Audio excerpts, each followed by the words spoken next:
Installing blinds on a glass door in your home can just make it more comfortable by blocking out a lot of the heat that can be gained by the sunlight coming into the house, as well as increasing the level of privacy that you can have in your home. Also, that same sunlight has harmful UV rays that can fade your flooring and your furniture. Now, if you've ever seen conventional blinds hanging on a door, they can be kind of loud. You can have strings hanging all over the place, and it is really hard to keep them nice and dust-free. Well, here's a solution from ODL. It's an enclosed blind unit that is so easy to install, whether you have a half glass like we have here or a full glass door, which is very popular as well. All you have to do is take your measurements, go to the store and buy the unit that you need, then loosen a few of the screws around the perimeter of the existing glass panel, install the brackets for the new ODL unit, put it right in place, and you're ready to go. Now, once it's in place, it's a lot quieter when you move the door as far as the sound of the blinds,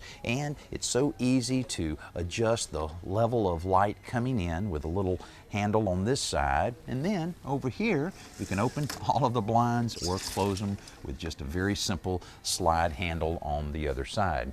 Now, once you have this in place, you can really make a big difference in the comfort level of your home, and you never have to worry about dusting these blinds.